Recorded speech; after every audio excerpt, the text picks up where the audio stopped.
Let's do it. All right, guys, we're taking a first look at the Week 6 NFL DFS slate. We did very well on the Week 5 main slate. Lots of injuries that happened yesterday that are going to affect how this one plays out. The biggest thing to note here is that, like I said before, we there are a ton of injuries that are going to affect how this thing plays out. This is the first time that Josh and I are looking at pricing for the week, and we are happy to do so this early. Again, everything that we talk about right now is definitely either hypothetical or is just way too early in the week, but these are always fun to do and kind of get a fresh first look idea of what to expect come Sunday. First week of the season that we have, bye weeks for a lot of teams. We have a London game, so now the slate's actually going to be a lot shorter. It's 3, 4, 5, 6, 7, 8, 9. It's a 10-game slate. Normally we've been covering 13 or 14-game slates. And let's go ahead. Let's get into it here. Let's go position by position. So at the top of the QB position, we have Patrick Mahomes going up against Washington. Mahomes has yet to really lock in and find that ceiling type performance like he had against Philly. Last night was a definite bummer. Going back to this, Josh, I think we talked about, are we concerned about the Chiefs' struggles, or do we think it's more on the Bills' defense? We both sided with it being the Bills' defense, and right now, the Washington football team is not a good defense. They are probably one of the bigger busts of like a hyped-up defense coming into the season and completely underwhelming everybody. So, can you get behind Patrick Mahomes at 9K? Before I toss it over to you, we just saw that Cleveland put up a massive score. Both teams did in the LA Chargers Cleveland game, up 90 points yesterday, and now they get an Arizona Cardinals offense that could be up in the air with a Kyler Murray injury. How do you feel about these top two guys? Yeah, Kyler definitely feels a little bit questionable to me, but I think Patrick Mahomes might be the best play on the slate. Look, what was Jameis Winston able to do against this Washington football team twice in the first half, Jared? Do you know what the answer is here? My guess is Hail Marys. Hail Marys. He broke it open over the top twice, man. One to Marquez Callaway, one to Yep. Deontay Harris, Yep. and now they have to face off against Tyreek Hill. Like this is a super questionable spot for this Washington football team, where I think they're really going to struggle with Patrick Mahomes in the deep ball. Look, we can't let recency bias play too much into Mahomes. I know everyone's coming in now saying he's washed, he's having a bad season, he's had 6 picks. That's as many as he had last year. You still got to remember this guy is Patrick Mahomes, right? So, like, when he faced off against the Washington football team in this really porous secondary, I think Mahomes at the end of the day is probably going to play out as one of the best quarterbacks on the slate. Not to mention, he's going to be responsible for the rushing yards. He had 8 rushing attempts yesterday for 61 yards. I think he's going to be doing something similar, especially considering that Washington will give him a lot of pressure in the pocket. You can also argue that Kansas City's defense is bad enough to where Washington might put up some points here. And if that's the case, I mean, Patrick Mahomes is going to throw no matter what all day. And they also lost Clyde Edwards-Helaire for this week, if not the whole season. So they are now one-dimensional on offense, and I think that they're one-dimensional pretty much everywhere because their defense just can't stop anybody. So I think that that's the main point that I want to get across here. 9,000 is not too much for Patrick Mahomes in the spot. Not at all. And I think you can – I know this is going way below our pricing range right now, but you get Taylor Heineke at 7,300. I also think he's going to be in play, especially with the news that Fitzpatrick should be back soon. This is prove it or lose it time for Heineke, and if he wants to keep this starting job, this is his chance to prove it against one of the worst defenses in the NFL. Agreed. Again, we don't really know. So the pricing for this slate, there's 2 teams that are playing tonight that they're if there are injuries for whatever reason in Baltimore and Indianapolis, the price tags are not going to change for these guys. So Lamar Jackson comes in against this LA Chargers team, and I will say I was wrong about Brandon Staley yesterday. Don't know how that game had 90 points, especially when Cleveland only had a 21-point game total in the previous week against the Vikings. So honestly, this is a head scratcher spot for me. I think Baltimore and LA have a chance to shoot out here. LA is definitely the clearly better team on offense right now. But yeah, I don't know what to say. about Brandon Staley's defense yesterday. So I think that both Jackson and Herbert are in awesome tournament spots. I think I'll probably just stay away from them in cash, though. Yeah, I'll probably stay away from it. I think Herbert is your best option here, considering that Ravens secondary hasn't been all we expected them to be. So if I was leaning on one side, I think I would lean with the Herbert side, but I'm probably staying away from these two. I'm probably just finding the extra money to get up to Mahomes because I don't want to look ahead too much because I know it's supposed to be our first look. But like as I look ahead a little bit, I see saving spots up and down this slate that I'm going to be able to take advantage of that I'm excited for. For sure. I mean, lots of injuries yesterday. A lot of it is affecting this main slate, and we can dive right into it and keep going here. Dak Prescott's the only other guy that we didn't mention above 8K going up against New England. Not a great spot to target necessarily, but I mean the Texans definitely proved that wrong yesterday. So I don't know. Do you feel like you can get behind some Dak Prescott here, or do you think that they're just going to run the ball and try to? This game's just going to be slow for me. I think it's too slow to target in DFS. Yeah, I would agree. Way too slow to target in DFS. I just don't want to pay this price tag for a game that I think could be slow. And we even saw in a really good matchup against the Giants, only ended up getting you 21 points because he's not having that rushing floor that we're used to with Dak. And there's just better spots to go to on this slate, in my opinion. Yep, agreed. Okay, let's move down the list here. Matthew Stafford taking on the New York Giants. This Rams team feels like they can just run the ball and win the game with their defense because there's a lot of injuries on the New York Giants side of the ball. This feels like a stay away for tournament spot for me. I mean, you can stack Stafford with a bunch of his guys and feel good about it. We'll talk about Kupp and Woods here in a little bit. But if Daniel Jones, for whatever reason, misses because of that concussion, I think that Stafford is probably off the table outside of large field tournaments. Yep, I would agree. Rather go elsewhere. And sorry for the barking dog if you can hear him. It's all good. I miss that dog, like I said this morning. I know you don't. But I don't.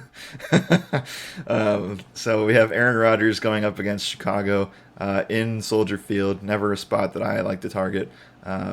So that Green Bay-Chicago game is probably a stay away. Maybe we can talk about Adams a little bit later in the stream. Sam Darnold against Minnesota. This is the juicy spot. I think Joe Burrow, as long as his neck's okay. I think he had like a thyroid contusion or something that he had to go to the hospital after the game. So hopefully we'll keep an eye on him. He faces off against Detroit in what could be a streamer spot for DFS. Any of these guys below 7,500 that you like? Yeah, I like the Burrow play, especially if we get that news that Mixon is going to be injured. I like the Heineke play like I already talked about. I don't even mind the Kirk Cousins play, in all honesty. We just saw this Carolina team end up getting – I'm not going to say they got torched through the air. Actually, probably Carolina did pretty good in the air. It was really Jalen Hurts' rushing ability that ended up winning the game for the Eagles. But yeah. I don't mind Kirk Cousins whatsoever. I think all three of these guys are in play below 7,500. Yeah, some interesting tournament spots for sure. Taylor Heineke, like you mentioned already, as well. Below 7K, things get a little bit not so great. So, Derek Carr, I'm surprised he doesn't have an injury tag. Probably because he was okay to finish the game, but I'm not targeting him against Denver. I think the Denver defense just played bad yesterday against Ben Roethlisberger. I think that's a little bit fluky and kind of a one-time thing. So I'm going to stay away from pretty much any spot that Denver's in. Jared Goff against Cincinnati is interesting, but again, they're losing people left and right. Their offensive line is extremely unhealthy right now, and they just lost another pass catcher in Quintus Cephas. So that seems like a very, very scary spot. Maybe we'll talk about some of the other Lions that are in play for tournaments. Baker Mayfield against Arizona. Mayfield, for whatever reason, decided that he wanted to perform yesterday. But when they scored 40-plus points, he only ended up with 23 FanDuel points. So Baker's ceiling is just not there because they are a run-first team, so I will be staying away. Anybody else? I mean, maybe we can look at Carson Wentz at 6,700 against Houston. It's still, yeah, it's rough. I need push to talk to work for me to talk about this. But yeah, I talked about three guys last week that fell into play under the 7K range. It ended up being Trey Lance, Trevor Lawrence, and Mac Jones, three rookies. and 2 out of the 3 actually did pretty well. But this week, not really seeing any savings here. I'd rather, at the end of the day, I think Mahomes is probably going to be the highest output play on the slate. Agreed. I mean, this is a good spot for Wentz. We'll see what happens during tonight's game. So if he shows up and has a good game, I mean, his price tag is not going to change. So that's the main conversation point that I wanted to bring up. And the other conversation point is that also means that Jonathan Taylor's price point is not going to change either. So that's the guy that I'm most and I have not seen his price tag yet, but I can almost guarantee you that we're going to be talking about that as one of the top plays for this slate. So down under 6,500. It's just none of these guys are interesting to me. We saw Nathan Peterman go into the game against the Bears for a little bit. We saw Justin Fields go out for a little bit and Andy Dalton coming in, so you have to monitor that information. Mike Glennon would be in play he would not be in play against the Rams, but he would be playing. So that would be an interesting spot to get that Rams defense. And yeah, that's pretty much it. Not very many quarterbacks in play from what I can see. I think I can I can name 4 guys that I would even feel comfortable with in cash games, if not less. Yeah, I was going to say, I could count them on one hand how many guys I felt comfortable with. So definitely not a lot of quarterbacks in play. But excited to talk about these running backs because these running backs are in very interesting spots this week. Okay, let's go ahead and do that. Christian McCaffrey was doubtful, even though they kept saying that, like, hey, he could come back last week. He could come back on Sunday. They ruled him out on Friday night, right after I was done with the stream. So Christian McCaffrey, questionable again. This was a spot where I thought that they were going to put him on the IR like 3 weeks ago, and they decided not to. If he plays against Minnesota, I think it's a lock and load spot for McCaffrey as the highest running back on the slate. Yeah. I don't know. My goodness. Push to talk is awful, man. I'm having problems with the McCaffrey spot. Yeah. I mean, I can understand why you'd be scared of it. But at the same time, I don't know if anybody, and we'll talk about some of these other guys because they're definitely in really, really good spots, or some of them are. But I think at the end of the day, we might have to, I know we're paying up at quarterback from what it looks like for the first look. Just keep in mind that like 10K is definitely too low for him against Minnesota. Yeah, I understand that it's too low for him. Can you hear me? I'm making sure you can. Mm-hmm. Perfect. All right. I understand it's too low for him, but like I'm going to go down the list right now because I think there's some super interesting spots. I don't think it's any of the top guys either. It's guys that allow you to afford Mahomes and allowed you to afford some of the great wide receivers that you have on this slate. You have Jonathan Taylor against Houston. Great play there, in my opinion. You have Henderson against the Giants. Another amazing play. And then you have Antonio Gibson against this KC team. Like, that feels like I know it's way too early to say this in the week, but that feels like my 3 guys this week. Sure. I mean, I can definitely get behind all those. We'll talk about some of the other guys, too. Zeke against New England, again, not the best spot for me, even though he's getting the touches, and that's great. Arizona, I mean, Nick Chubb, I think Chubb's definitely in play at 8,100. That game probably, and I haven't even looked, but I'm sure that game, Arizona-Cleveland, is probably sitting at like a 52 total and should be in another really good shootout spot. I think we can both agree that Jonathan Taylor is the best running back play above 7,500. 7,500 and above, he's probably the best point per dollar play. But what do you think about the fact that they bumped up Alexander Madison to 7,700 in the case that Cook misses again? Yeah, I think it's a full fade spot in all honesty. I mean, even if Dalvin Cook does miss, he's going up against a very tough Carolina team that showed their good rushing defense once again yesterday. So I'm perfectly fine with staying off of Madison now that he's all the way up there.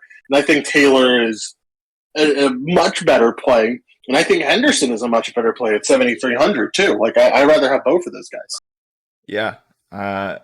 This could easily be a week where it turns out that cash plays are under 7,500 for all 3 running backs, and I would not be surprised if that was a thing. Let's go down the list a little bit here. Darrell Henderson, like I called this on last week's podcast, that Henderson was like, he was going to get the touches. I wasn't worried about Sonny and Michel. I was just worried about how consistently healthy he's going to be moving forward. This should be a smash spot against the Giants, where they're just going to run the ball down their throat, and the defense is just going to force the ball. Like no matter who's in, I don't know. I don't like the Daniel Jones hit was really bad, so I'd be really surprised if he played this weekend. And if I was the Giants, and this is a whole another conversation for Jason Garrett Tuesday, I would hate to put a guy that just got concussed. You just lost your starting running back in Saquon to an injury. By the way, if you haven't seen that ankle injury, it's not for the faint of heart, so don't look at it. I saw it. It was nasty, man. So that's bad. So if I'm Jason Garrett and I'm this offense and I'm in charge of making a decision about who to start, I am not starting Daniel Jones, who just got concussed against Aaron Donald. No way. No way. So I think we see Mike Glennon this week. Especially because, like you said, Aaron Donald, like the whole Rams defense, like it would be really tough sledding for Daniel Jones to come out against this defense. Now, here's the question: do they stay with Mike Glennon, or do we see a little spicy signing of Cam Newton? Oh, I think maybe. Like, it depends how long Jones is out for, right? But that would be pretty interesting. Oh man, could you imagine Cam Newton in a Jason Garrett offense? That just sounds like a nightmare. Oh, Jason Garrett Tuesday would be insane. It's already going to be crazy. Make sure you guys tune into the morning stream tomorrow at 11 a.m. Eastern time for that Jason Garrett segment. Pretty sure that's Joe Judge's decision. Well, yeah, I guess it is too, but like Jason Garrett definitely has say there. Anyway, let's move forward. And let's talk about some guys that are in really, really good spots here in Cincinnati and Detroit. I feel like people will be off of the Henderson play to focus on one of these two running backs, Josh, whether it be Joe Mixon or DeAndre Swift. I think that they're both in really, really good spots here. How do you feel about Swift and Mixon? I feel like Swift is in a good spot, but like I'm still scared of the touches, in all honesty. Like the fact that he's played in 5 games now, and there's only been 3 games where he's had double-digit rushing attempts is scary. Like, it's just not ideal. It's not what you would want to see from him. And even in the games where he's having those double-digit rushing attempts, he's not getting over 15. So, like, I know the passing game is helping facilitate that. I'm not sure if the passing game will help against Cincy, though, because if I remember correctly, they're good against pass-catching backs. So, like, I don't know how on DeAndre Swift. I don't know how much I like DeAndre Swift this week. I'm really curious on the Joe Mixon side because I feel like if he's healthy, he's probably in that conversation for that top 3 in this lower running back between Taylor, Henderson, and Antonio Gibson. Who would you take if you had those 4 and we know that Mixon is healthy? Sure. So if we knew Mixon was healthy and he wasn't going to get vultured, and let's say that Samaje Perine is out with COVID for whatever reason, then I feel great about Mixon. His touches, however, have declined over the past 5 weeks, each week consecutively, and he has not had that breakout outside of the Week 1 performance against Minnesota. If we knew that he was going to get 20-plus touches, then by all means, 100% smash spot. However, I just feel like these running backs are turning into GPP plays. While they are small field GPP plays with high upside, it's probably where they're going to sit for me in terms of where things are at right now. But if I had to pick, I'm picking Joe Mixon over Swift though, for sure. Yeah, same. I just think Jamal Williams is too involved in that offense to consider Swift at this price tag. As soon as Swift gets like to 6,500. I'll be all in at that point. It's just he's had such bad game scripts that they're not like letting him in the game, and they'll always have bad game scripts because it's the Detroit Lions. Like they're always going to be losing. There's never going to be an opportunity for DeAndre Swift to be able to just run the ball consistently. Yeah, the 3 times that he scored over double-digit fantasy points was when he got touchdowns, and that's 3 times, and 3 times he scored. So that's having to rely on touchdowns is not good. But I will say DeAndre Swift's passing volume is certainly encouraging, especially with TJ Hawkinson battling through injury, and they just lost Quintus Cephas. So they're just not going to, they have to keep throwing to these running backs in order to survive, which they could do against Cincinnati. Okay. We already know that Clyde's probably going to miss. I don't even know why he's questionable right now. Antonio Gibson, 6,700 against Kansas City. He's battling what was called a chronic shin injury, and it's going to be something that either is going to work itself out in the offseason or he might have to get surgery, but he's going to play through the rest of the season as long as Washington has a shot at still winning. I know that they haven't been winning recently, but as long as there's still a fighting chance in this division, they're going to keep Gibson in, and this is a great spot against the Kansas City Chiefs. Gibson has 4 touchdowns, 3 of them rushing in the past 4 weeks. So 6,700, very, very juicy spot. I feel like it could get overlooked, though, because I think people could just plug and play the running back on the Kansas City side of the ball in the same game. Yeah, what a huge mistake for this to get overlooked, because I think Gibson is going to absolutely feast in this spot. He's getting a good amount of carries. He got 20 this week against New Orleans, had 2 rushing touchdowns. He's getting the passing work, not a ton of passing work, but 2 receptions almost every week outside of week 3 against Buffalo. He's getting the touchdown expectancy that we wanted to see from him. Like, we're seeing everything that we want from Gibson. He hasn't been as effective as we wanted him to be, but the fact that he's at 6,700 against the worst defense, I'm not going to say in all of football. That'd be a little bit mean. One of the bottom 5 defenses in all of football, though, for Kansas City, just shows that like he's in a smash spot this week, and in my opinion, one of the best running back spots on the slate. Yep, I can get behind that for sure. We'll have to talk about J.D. McKissic on DraftKings this week too, because that could be a topic of conversation. Never playing J.D. McKissic on FanDuel unless it's like a 1-game slate. Okay, guys under 6,000. Normally we don't have too many. Last week we had a lot. Let's see if we have any this week. Saquon. His ankle, he's already doubtful. There's no way he's playing this week. Not against this defense. Same conversation goes for Daniel Jones. I just don't see, like, for the New York Giants, it's betterment of their health. I know they're a bad football team, but I don't see them playing. They already priced up Devonte Booker, and you're not playing Devonte Booker against the Rams defense. No, thank you. Does anybody really stick out to you down here? Because I'm not really seeing too much. I think we hit our stride for the most part in the 70 or like the 7,000 range down to Gibson. Maybe like what's the chance that one of these Baltimore backs gets traded by the end of the week?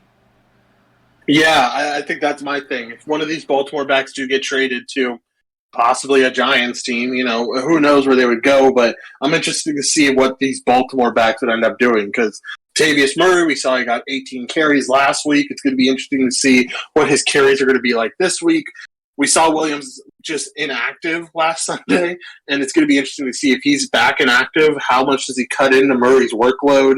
I think that it's more this whole range of under 6K is just a lot of wait-and-see approaches, right? Like outside of maybe J.D. McKissic, I know you said you don't play him on FanDuel, but like 5,200 is way too cheap for this guy when he's in a good matchup.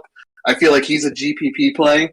And then possibly Ramondre Stevenson, if we do find out that Damian Harris is going to be out this week. I know he dealt with that chest injury at the end of the game this week. So if Damian Harris is out, Ramondre Stevenson would be RB1 and would be at least an interesting play at 5,100. It would definitely be an interesting play. It would probably lean towards being a tournament type approach. But if Harris is out, they haven't activated J.J. Taylor.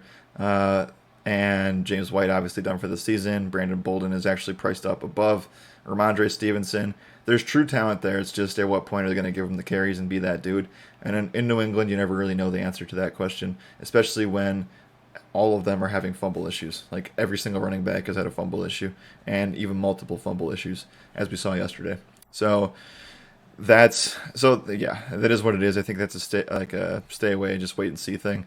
Baltimore situation is very interesting. If you guys have not seen the news yet, there's active news out there that's talking about trading these Baltimore running backs because they have so many of them now. They got them all at the beginning of the season, and now people are starting to lose running backs.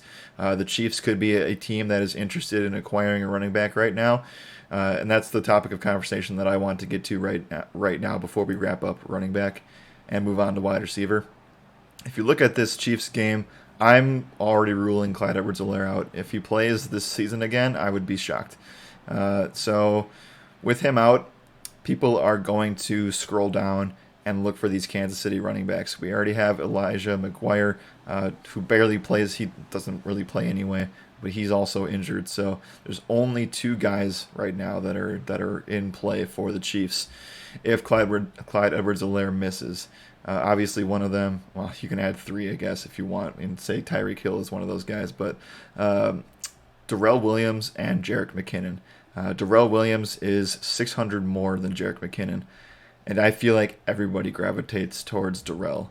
How do you feel about that situation? We've taken advantage of this situation before, especially in the postseason last year when Clyde was dealing with injuries. People were playing Le'Veon Bell, and Darrell Williams just continues to get the work for Kansas City when there's nobody else to go to. He's the better pass catcher. He's the better pass blocker. They don't really throw to the running back anyway. They do it at like a 6 to 7% clip, which is one of the lowest in the league. But Jerick McKinnon is sitting there, and he was in quite a bit. Both of these guys were in that second half yesterday. Which guy do you lean towards right now? Because I do think that one of them could be in serious consideration. Yeah, if I had to lean towards one of them, what'd you say McKinnon's price tag? McKinnon's at 4,600. Right. That's an insane price tag to be at. Yep. He just wasn't in enough to like really consider him. Like there was 3 touches total for him. I think I would have to lean Darrell Williams, but I feel like McKinnon would be definitely the GPP guy to consider. Yeah, this is definitely one of the juicier spots on the slate. I would say like there's really only 4 guys that stand out to me right now. It's Jonathan Taylor, Daryl Henderson, Antonio Gibson, and then one of these Kansas City running backs. I think it's going to be very, very interesting. And this isn't a spot now where you can even consider going Patrick Mahomes with one of these guys because I expect them to put up a lot of points here. Yeah, definitely agree. Anything else here before we move on to wide receiver? Nope, we're going to move on right now. Tyreek Hill, questionable with a knee injury. I think he's fine and he should be suiting up for this one. 8,700. If for whatever reason he misses, that just means that Kansas City is going to literally break the slate. So that'll be interesting to see how that goes. Devonte Adams against the Bears. Never a spot that I really like to target. These 2 teams always play each other really, really close. Games are always competitive. Also, the weather at Soldier Field is always unpredictable, too. So, I mean, Adams is in play. I'm not saying that he's a bad play. He's definitely in play, but right now, if I had to pick between the top 4 guys, I would say it's Tyreek Hill by a landslide. I mean, like I feel like Mike Williams is in play here. I'm curious to see what this Baltimore team looks like. Mike Williams looked really good yesterday, so I do like the Williams play, but probably he'd be a very close 2 to Tyreek Hill for me, with Tyreek Hill being number 1 out of these top 4, at least early on in the week. Yep. So my Mike Williams call finally paid off. I was slamming this last year for like 5 months straight. And now, the Mike Williams call. It's officially Mike Williams' season. Only one bad game, which apparently was on his birthday against Las Vegas in primetime last week. That explains so much, even though the game was played at SoFi. Birthday, maybe he had a few too many the night before. He definitely got shut down by Casey Hayward against Vegas. Did not get shut down yesterday. 2 wide open touchdowns from Mike Williams, over 50 yards each. So, yeah, he's a monster, and I think that this is going to be a situation where, yes, he's certainly in play, one of the best tournament plays. He was actually one of my favorite tournament plays on Saturday night. I talked about him. I talked about Mike Evans. Mike Williams will continue to go underowned here. Baltimore is a spot where a lot of people are going to shy away from because they just expect Baltimore's defense to be good. It is not good right now, and you're going to see that on Sunday night or on Monday Night Football against the Colts. I think the Colts are going to be able to throw on them. So I like this game quite a bit from a tournament aspect. Like I said, I didn't know what I wanted to do with it for quarterbacks, but this game should have some sneaky shootout potential if that Baltimore defense continues to not be healthy.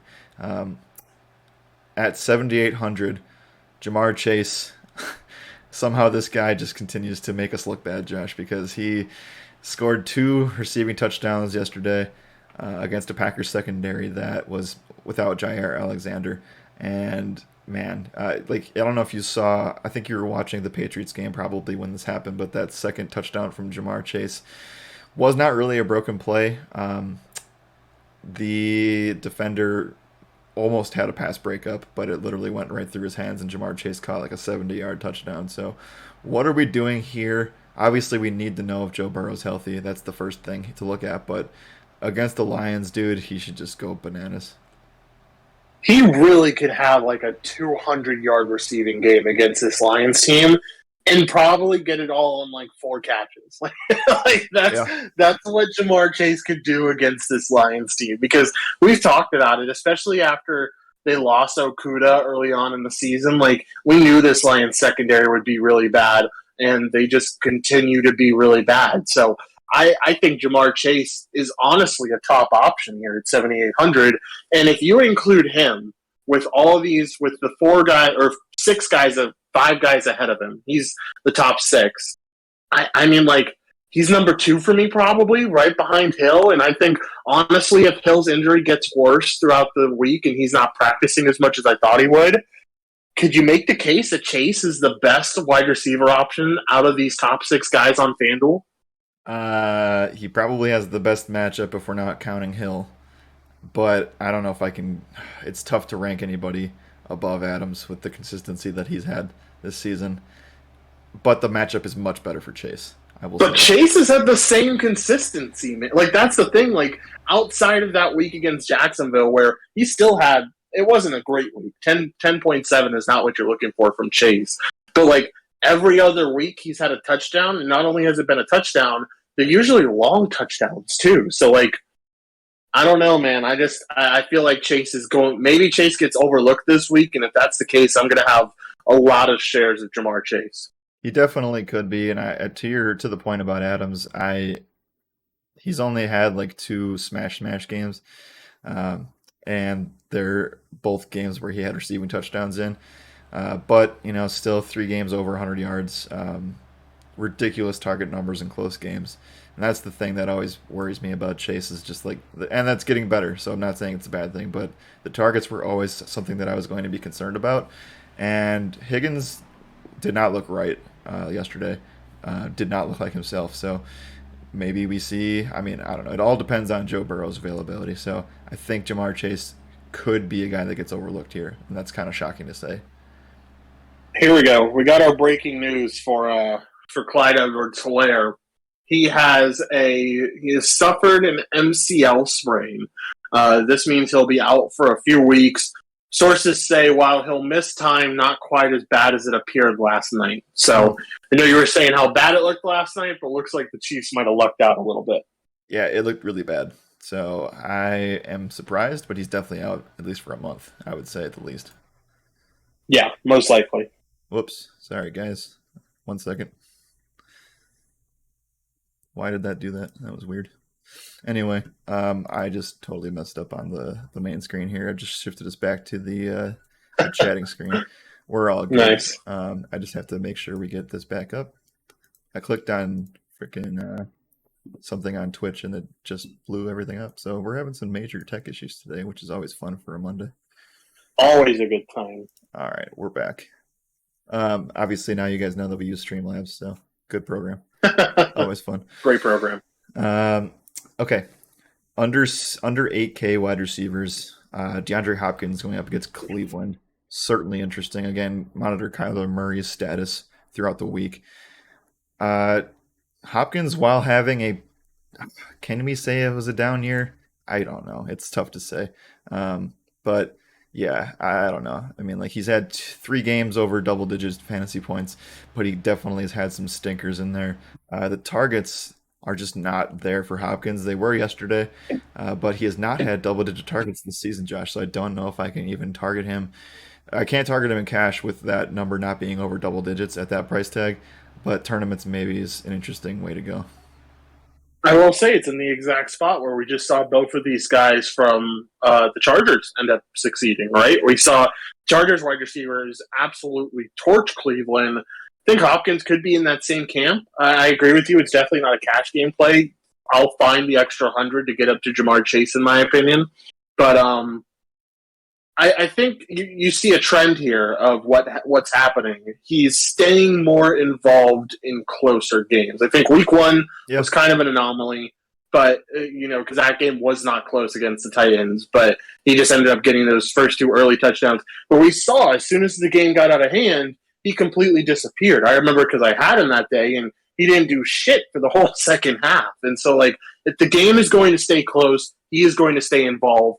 I would imagine this Browns game stays extremely close. I would think this game is going to be neck and neck throughout the whole game, and I think it's definitely going to be a close one. So I think for that reason, Hopkins, he's on that 4 p.m. slate. It's a little bit shorter of a 4 p.m. slate just because it is a shortened week with the bye week. But I think Hopkins is going to be almost a lock and load play on 4 p.m. only. Yeah, my main concern here is that they just have more guys to throw to, and they didn't last year. They were rostering Larry Fitzgerald, who I'm not going to say anything bad about him, but he just wasn't productive last year or productive the last couple of years outside of a few games. So now they have guys that can step up. They have A.J. Green. They have Rondale Moore, who made an outstanding catch yesterday, and Chase Edmonds can catch the ball. They also have, their tight end situation is not going very well. Your boy Max Williams looks like he's going to be out for a season-ending injury after a shot to the right knee yesterday afternoon. So they have Darrell Daniels and Demetrius Harris. Darrell Daniels is on the COVID list right now, so it's going to be another guy, another thing to focus here. And not saying that that's going to make Hopkins a better play, but like you said, if the game stays close, then I do think that he's in play for sure against Cleveland, who just gave up 45 points yesterday to the Chargers. So a guy that's really frustrating and then a guy that's really encouraging are up next. DJ Moore against Minnesota did not look the greatest yesterday. You can give credit to Darius Slay on taking care of that spot yesterday for the Eagles. So that was DJ Moore's first down game. I think that he comes back against Minnesota and he's able to bounce back here in this spot. And then obviously nobody's going to be talking about DJ Moore because we're going to be all over Terry McLaurin this week at 7,400. This feels like a lock and load spot, Josh, at this price tag. Yeah, well, I don't know which one's a more lock and load spot, whether it's 7,600 for DJ Moore or 7,400 for Terry McLaurin. I mean, Both of these guys are great price tags.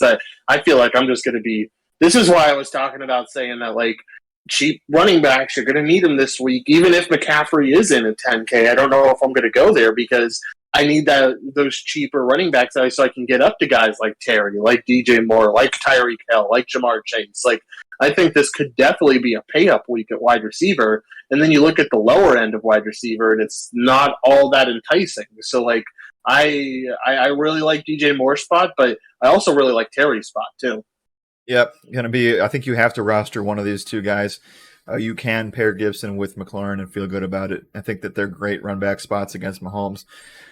So, yeah, I'm very excited to use one of those guys. And I think I'll have to see what the rest of the slate looks like because we can't really do much with this yet. So I'm going to leave the spots blank for now as we continue to go through the rest of this wide receiver pool. We have about 10 minutes, Josh. So let's keep it going here. A lot of these spots in the low sevens and high sixes don't really stand out to me. Anything that pops for you? Yeah, nothing really. I mean, I'm not getting excited about any of these spots. I feel like there's just too many question marks around all these guys. So for me, it's just going to be most likely a state. Maybe, okay, so this is the one spot that I think you could consider at the mid-6 range. Brandon Cooks, I know he had a down day yesterday, even with his team doing so well, but that's because, like we've talked about plenty of times, Belichick does a great job of taking away your top weapon, which was Brandon Cooks, and I think that's why you saw so many of those other wide receivers do so well. But Cooks now gets to face off against Indianapolis and their terrible secondary. I feel like Cooks could have one of those big PPR performances, and it seems like Mills is kind of falling into a good spot finally with this team. So maybe that chemistry is finally melding. Maybe he's finally getting a full grasp on the playbook. And if that's the case, I feel like Cooks could end up torching the Colts. Yeah, we saw that. I mean, we knew that they were going to take away Brandon Cooks yesterday, so that doesn't surprise me at all. A lot of no-name guys catching touchdowns for the Texans, so that was very weird to see. But he should be, obviously still, should get that 35% target share and should get the air yards. And this is a decent spot. Brandon Cooks is going to be a decent tournament play every single week, outside of like a few weeks that they're going to have tough matchups in. But yeah, I'm very interested to see how that goes. Below Cooks are Higgins and Boyd, who are both in play against Detroit's secondary. It's kind of a pick and choose situation. T. Higgins might have a bounce back week, but I think he came back 1 week too early. And we saw that yesterday with a major drop and just some weird questionable things from his play yesterday. Not touching the Giants receivers, especially because their quarterback just got a concussion. So nothing else really stands out. Odell Beckham's now at 6K. He's just not being used in this offense. I don't know what to expect from this play anymore. Even I forgot Galladay got hurt yesterday. It's the Giants are falling apart at the seams. We'll talk more about that tomorrow. Anybody else stand out for you down here? Maybe we get a Michael Pittman play at 5,800 after maybe he does some things against Baltimore's defense tonight. Yeah, I think Pittman could definitely be interesting at 5,800. I think Jacoby Myers could be interesting. There's something that we got to remember, and there's going to be one day where Jacoby Myers finally falls into the end zone. Yep. They keep talking about on the broadcast team how he doesn't have a touchdown yet in his career, but he's had so many touches. Like, he's going to get there sooner or later. You got to remember that while Diggs is a good cornerback when he comes to getting interceptions, just because he's getting these interceptions doesn't mean he's a great overall coverage corner. He gets burned week in and week out, almost, seems like. I feel like I catch him making mental miscues, every single week when it comes to his coverages. And that should lead to Jacoby Myers at least getting a few good grabs. So, I feel like Jacoby could potentially be in play there at 5,800. I like your Pittman take. I also really do like Mecole Hardman. I don't know what wizardry you pulled off yesterday, Jared, to guess the Mecole Hardman game, but whatever you did, I want to know if your wizardry leads you to think that Hardman could have another good week against this Washington football team. It's hard to tell, and for me, I've been hoping and dreaming that Mecole Hardman's going to be that Sammy Watkins role. Sometimes it is, sometimes it isn't. It's kind of a week in, week out thing. It's not really consistent, but yesterday, given the personnel decisions for the Bills, I knew that Kelsey, Matt Milano was out for the Bills, which is their only chance of even stopping Travis Kelsey, so that opens the game up for guys like Mecole Hardman as well. The problem with Hardman right now is I think we have to take him out of cash game consideration because the man, Josh Gordon, is the same price tag as him in this offense. So Josh freaking Gordon. Josh Gordon played like 10% of snaps yesterday, had a catch, hit value. We played him on DraftKings, which was fun. He was like $1,800. But Josh Gordon is going to be involved in this offense at some point. And while I'm afraid of going here in cash, him and Hardman are very, very good GPP plays this week. Yeah, they definitely are, and I can certainly get behind it. We have 5 minutes, so let's cover some tight ends. Yep, let's cover some tight ends. Travis Kelsey at the top of the list with a questionable neck injury. All these Chiefs just have injuries, designations because they played last night. The only one that's going to miss, I think, is Clyde. So you have Kelsey back on the slate. You have Waller back on the slate. Feels like balance has been restored now. We don't have to dumpster dive with Mike Gesicki anymore. And Ricky Seals-Jones. So who are we looking at for tight end here? And does it make sense to pay down maybe to I don't know. I never like paying down on FanDuel. I was kind of forced to yesterday in playing Gesicki, but who would you look at the top? And then is there anybody that jumps off the page too early on? Yeah, there's no one that jumps off the page necessarily, except for these top guys, obviously. But I feel like Ricky Seals-Jones, I know you did it yesterday, and it ended up working out on DraftKings, but I feel like he's probably your super pay down option at 5K against KC. I feel like we're just going to be loading up on Washington football team and hoping that KC defense continues to look awful like they have through the first few weeks. But that's as low as I'd probably go. And, I mean, you can obviously just go to Kelsey, but it's going to be tough to pay that price tag this week, I think. It's a really, really high price tag. Oh man.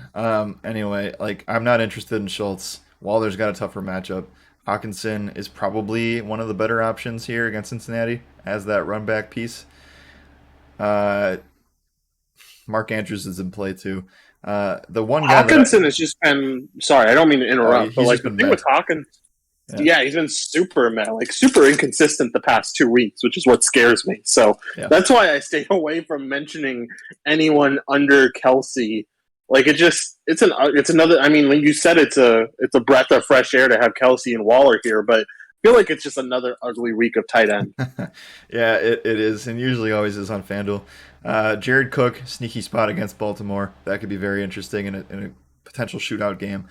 The one guy that I want to bring up, and then we can move on to defense, is Mo Alley Cox, because we're going to see him tonight against Baltimore. And if Jack Doyle, for whatever reason, doesn't play or misses, that is a monster spot for him against Houston on Sunday. I'm not probably going to play him and Taylor in the same build. I would be interested to see what his DraftKings price is, so we'll cover that tomorrow. But yeah, Gigantor is in a massively good spot against Houston at 5,000. I think he's a fine tournament play. Who would you take? They're both the same price tag. Mo Alley Cox or Ricky Seals-Jones? This is so disgusting. This is the worst question I've ever asked in an NFL season, and it's not even week 10 yet. Like we're in week 5, and I'm asking these questions. Oh, absolutely horrific. On FanDuel, I'm taking Mo Alley Cox because I think the touchdown upside's better. Ew, fucking just disgusting, man. Absolutely. All right, let's talk about some defenses and then get out of here. All right. Okay. So obviously Rams are no shocker. I would have said that they were 5K anyway. Houston, Indianapolis against Houston, 4,700. And then it kind of falls off a little bit. So yeah, those first two are premier options in all formats. You have Green Bay against Chicago. We don't know who the quarterback's going to be. It's probably Fields, so I can get behind some Green Bay defense. Dallas defense looks interesting too against Mac Jones. I know he's been a little bit more. He's been able to take care of the ball a little bit more, but the Dallas Cowboys defense continues to turn the ball over or continues to force turnovers. So I can get behind that. Any other defenses under 4K here? Trying to think of like who the quarterbacks are going to be out and whatnot. Sure. Down. Sorry about that. Yeah, no, you're fine. I do like the Texans at 3,400. If Wentz doesn't look good today, I think he is an interesting option, they are an interesting option, especially considering that we saw that Texans defense not look half bad yesterday. So I think the Texans are sort of in play at 3,400. Yeah. Again, it just all depends on who's starting quarterback for certain teams here. But I think the Cowboys makes a lot of sense. I think the Packers make a lot of sense. And then all the guys at the top make sense. You could say Carolina's defense makes some sense too against Kirk Cousins.